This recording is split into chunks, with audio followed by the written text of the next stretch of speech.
Alright, so this will be a really quick walk around of my 1949 Willys CJ-3A. Built this thing pretty much from scratch, bought the body out in Fresno. It was tied to the frame with rope and sort of just sitting on top of stock axles, and it was kind of a mishmash of random stuff. As you can tell, this is a CJ-2A grill, or you may not know, but because of this sort of reflector or just a parking light style. And then that is a CJ-2A windshield frame without the middle piece, and there's no glass in it at all.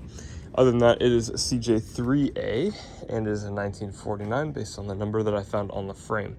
I went through and I boxed the whole frame, and then I put, I believe those are rear YJ or TJ springs. I think rear YJ springs, and I'll put it up there. I think they're 44 inches long. Same in the back, front and back are the same. And it makes the ride way smoother, way nicer. They are outboarded in the back because of the rear end, and I'll get to that in a second. And then in the front, they're pretty much stock. They still pivot up in the front versus some people like to make the pivot in the back. It was much easier to go with the stock configuration on this, so that's what I went ahead and did. This is a stock bumper. It's just cut down a little bit, and then I put on top of it a winch plate with a Badlands 12K Apex synthetic line wireless, like top of the line Harbor Freight winch. And then behind it is the power steering box. This is the small style, I think it's from Speedway, and I don't remember exactly what I think they call it, the Vega box. It's like a really tiny Chevy style power steering box. And it fits pretty much perfect. Someone had already cut a hole in the grill for power steering lines in the past, so not too bad. Yeah, this does have crossover steering, which is a huge upgrade and way safer than stock. It does not have the bezels around the headlights, like the actual finishing bezels. I just never got around to figuring out how to get those on there. And then these parking lights act as front turn signals, which is really nice. The stock CJ3s did not have turn signals at all, especially not front turn signals, so got that all working. And then I guess while we're on the topic of suspension, I got brand new Bilsteins. I believe these are, I'm not sure what series. They're pretty soft. They're really good for off-roading and really comfy. And then I got custom braided brake hoses all the way around. And then I did all the brake system from hand, and you know, it's all done myself. I just also washed this thing. It was raining here a lot, so I made it dirty, as weird as that sounds. Up on the dashboard or on the firewall, you can see I have a dual reservoir master cylinder, and then I have a clutch master cylinder. This does have the hydraulic clutch, and then I have a proportioning valve and the brake light switch. The brake lights do work. All the lights on this thing work. It's actually pretty great. I have a Power Master alternator up here, and then this is a CVF Racing front drive kit. This is a short water pump, small block Chevy. It is a center bolt for the valve covers, which means that it's out of like a late 80s to early 90s Chevy. Not everyone's top choice for these engines. It's what I had. It runs okay. It's really not that bad. The nice thing about it is that because it's just a small block Chevy, if you have one sitting around, all you gotta do is plop this out and put one in. Literally takes 2 hours, 2 or 3 hours. So that is the nice part about this. If you did want to change it up and give it more power, aluminum heads, whatever you wanted to do, it's super simple to do so. And then an HEI styled distributor, a small battery. It was kind of hard to find one that would fit in the engine bay well. And then that is an aluminum radiator out of a 65 Mustang. That is what fit perfectly between the headlight buckets, and then I made mounting brackets for that as well. And then we go down to the Ram's Horns exhaust. Those are the bigger size. I think I found them on eBay. They were like, or Summit. They're 2.5 inch exit instead of 2 inch. So a little bit more flow, sounds a little bit better. Yeah, I think that's pretty much it for the engine bay. This is just for the winch wiring, which isn't even hooked up beyond here.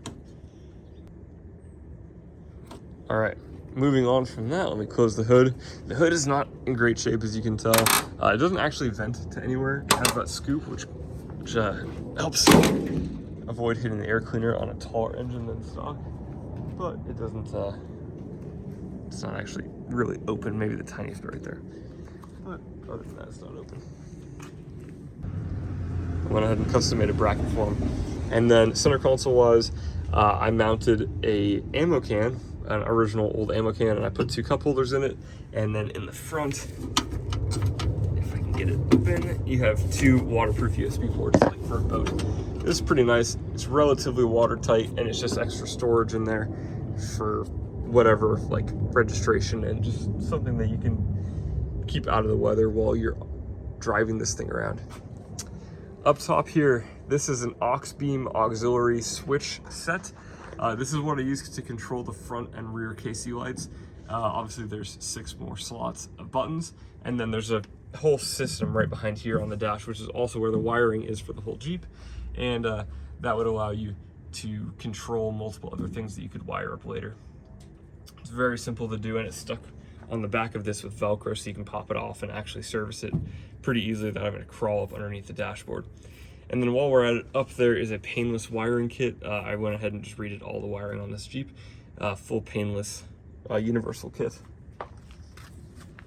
Let's see what is next. Exhaust wise, it's pretty loud. All it has is headers, and then they go to the MagnaFlow sort of cherry bomb pass-through style, and then dumps down on both sides. I didn't have a tube embender at first when I built this thing, and I got it running, so this is what I did for now. You can go ahead and obviously run the exhaust all the way out to the back or whatever, but this was just the simplest way of getting it down the road and a little bit quieter. Wheel and tire wise, I completely forgot about this when I was up front.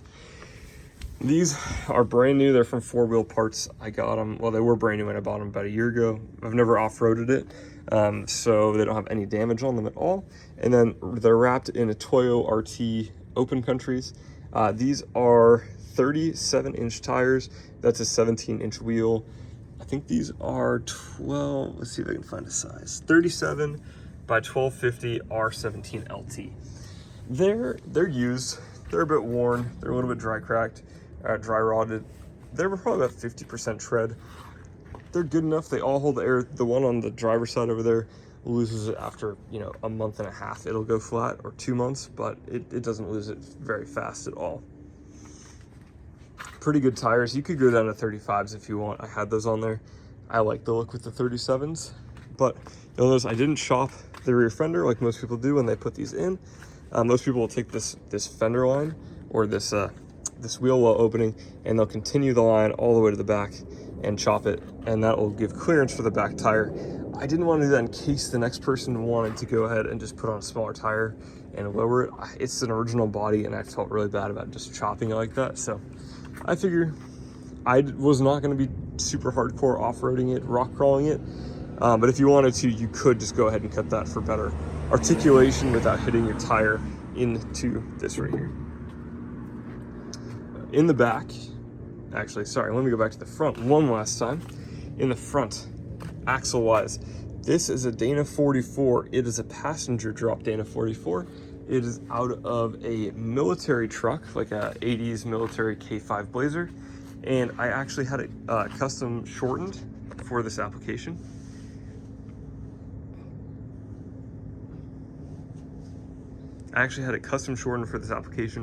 By a professional shop. And then I ordered heavy duty axle shafts, so that's all upgraded. And then, as you can see, crossover steering underneath there. This has a lunchbox locker in it, 410 gears. It's pretty stout, and it's hard to see, it's got front disc brakes, which are super nice to have. It's stopping pretty quick. Back here, axle-wise, this is a Toyota FJ62 Land Cruiser rear axle. And the reason I went with that is because I have the Dana 18 transfer case. And as you can see, this is an offset diff axle from the factory. The nice thing about it is it has the center section that comes out like a Ford 9-inch. And I believe it's 9 3/4 inch ring and pinion size, which is pretty stout for any of you guys that know axles. It should be able to handle the power pretty easily. And this is 410 gears, non-locker, with drum brakes. Back here, it's pretty much stock. These are 4-inch LED lights, taillights, brand new chains and axles, license plate thrown up there, and then the reverse lights. But yeah. Oh, and then I've also a brand new fuel tank under here, and then I hung the pedals off of the firewall. These are out of like a Jeep XJ, I believe. Other than that, everything in this thing just sort of works It's not perfect. Could use a bit of work, a little bit of love, but I'm hoping someone has more time to enjoy it than I do. Thanks.